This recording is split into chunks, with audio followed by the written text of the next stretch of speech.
A while ago, almost 2 years at this point, someone asked me to do a video about my, video making process.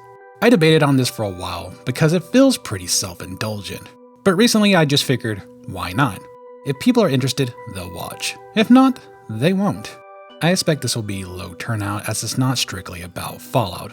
But I needed a pretty easy topic to go over, and how I do things is pretty easy. Both process and intention. Let's begin. So I'll start off with how I actually make the videos. While I can't say for sure it's standard, I imagine most people have a similar workflow as me, assuming they simply don't freestyle videos. I think about a number of possible ideas, write them down, and choose a topic that may fit the amount of time I have, or is relevant to a recent video I made or an event that happened, such as a survey.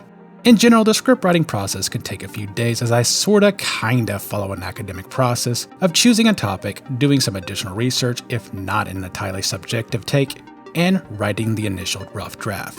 The rough draft is gonna be the most typo-littered, note-covered chaotic mess of an idea with repeating words and awkwardly designed sentences.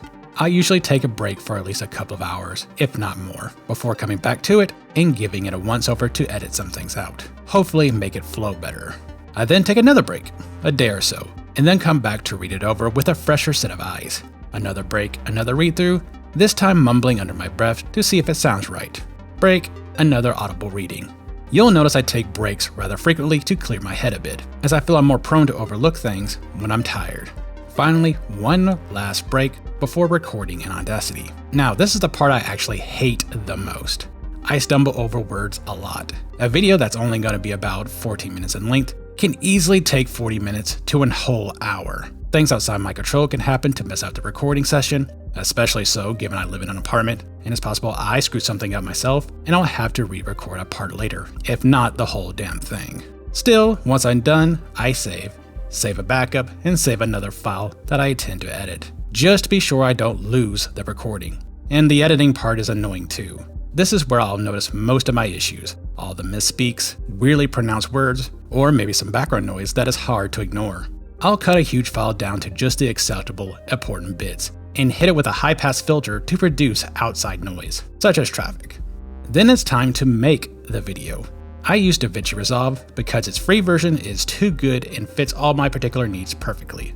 So I go in, set up my usual main tracks, the primary video track, the audio track connected to the main videos, which may only be played when I want to show a character speaking or something, then the talk track, for me, and the music track that plays underneath. There are other video tracks, but typically they are just pop-ups, text, overlays, and rarely another video that is meant to play alongside the main video for whatever reason. It's an as-needed basis. With a primary video, I typically choose clips that are relevant to the topic at hand in some capacity, have things happening either in cutscenes or combat, and doesn't linger too long.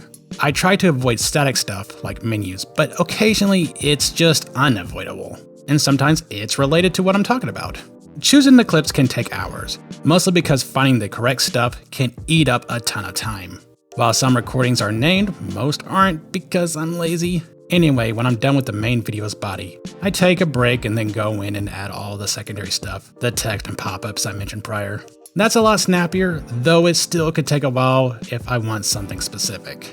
I may break for the rest of the day and then watch the video later in DaVinci, edit anything, render, take a short break while it's rendering, then give it another watch. Chances are pretty good there's a mistake and I need to fix it. After fixing it, it's time to make a thumbnail and end screen.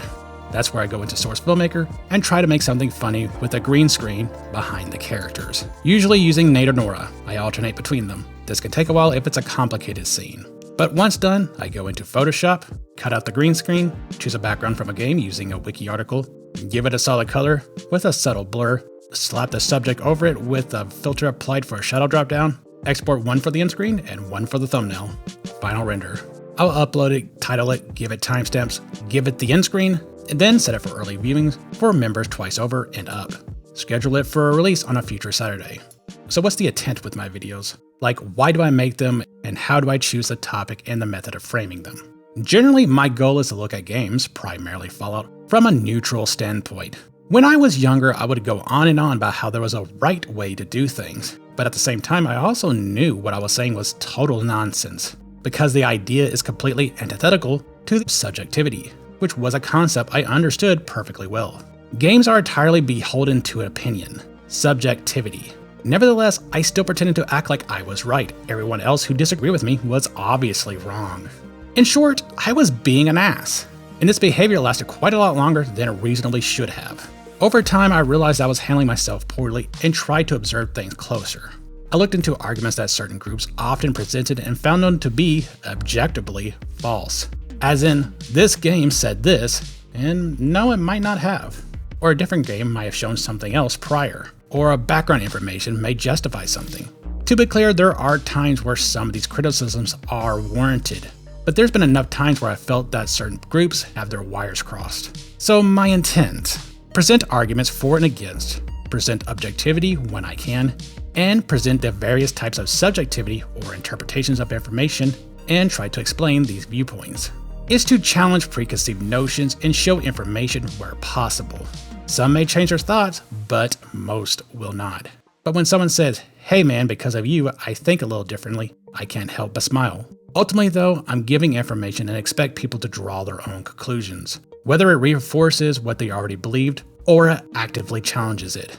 And hey, over the course of my YouTube adventure, I found my own ideas challenged, particularly with the survey results I laid out. Where I once lumped Fallout 3 and New Vegas fans together, I now see it differently. So you guys also gave me a lot to think about. I just hope I did the same for you. Oh, and one more thing, the results for the new Fallout Dream Game survey is coming out next week. And a special thanks to my channel members, especially my members, Thrice Over members, like That Crazy Game Developer and Danny McPhee. If you'd like to support me and join as well, I'd be more than happy. Otherwise, like, share, subscribe, all that typical YouTube stuff. Thank you. Have a good one.